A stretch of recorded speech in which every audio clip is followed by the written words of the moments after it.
The road to 1,000 break and runs. Rack 94, 9-ball, World 9-ball Tour format break, 9-foot table, 4 1/8-inch pockets. Try to make the 1 ball on the side.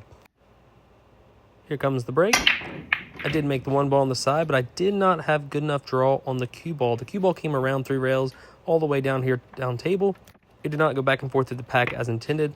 Therefore, now I have a long shot on the 2 in the upper portion of the table. Really just focus on making this 2 ball because the 3 is down here with it. I'm just going to roll the 2 in nice and easy. Center spin just above center on the cue ball. Keeping my fundamentals real good here and just rolling the 2 in. I hit that just a hair above center on the cue ball.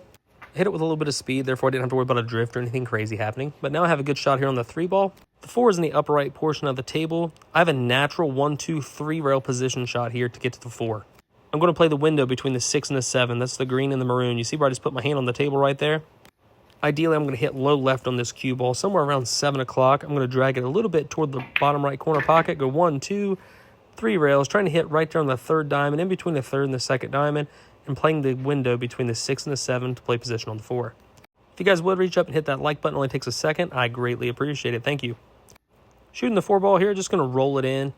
Very, very, very natural, just above center on the cue ball, rolling the 4 in, making sure to hit the end rail and bouncing off to leave myself a slight angle. The rest of the rack is very technical. The cue ball is not going to be moving a lot, so it's very important that I get my cue ball in the right lines where I need to be. You see me lining everything up, seeing where everything goes. It's very important. The cue ball will not be moving much, therefore I want to be on the right side of the balls here. Shooting the 5 ball with a little bit of center stun stroke here, bouncing it off the end rail, coming up for a shot on the 6 in the upper left as well. I want to leave myself a slight angle, therefore when I make the 6, the cue ball will float naturally a little bit toward us, toward the camera where I'm pointing right now, because I want to be able to shoot the 7 in the center right-hand side pocket. So that was a great shot on the 5. Hopefully I can do the same on the 6. A little bit of a draw stroke there just below center. You see me kind of lean into it a little bit. I'd like to cam another 2 inches probably.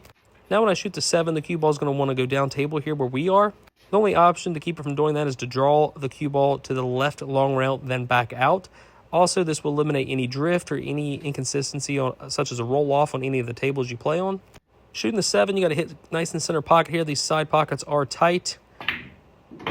Nice stroke, good speed. Drew off the left-hand long rail. Bounced out perfectly for the 8 in the upper left. I'm not straight in. That is also great. Shooting the 8 with high right spin around 2 o'clock. I'm going to send the cue ball 1, 2 rails. Unfortunately, I deaccelerated just a little bit. I hesitated on my stroke, deaccelerated, and instead of hitting off the 2nd long rail, I left myself on the long rail. Nobody wants to be here. This is atrocious, to be honest. This was an error. But trusting your fundamentals, being disciplined, giving the 9 respect, trusting your stroke, and shooting it in the hole. This will conclude this rack on the road to 1,000 break and runs. Hope you guys enjoyed this rack. I appreciate you watching. And if you will, please check out my sponsors. I got a great group right there.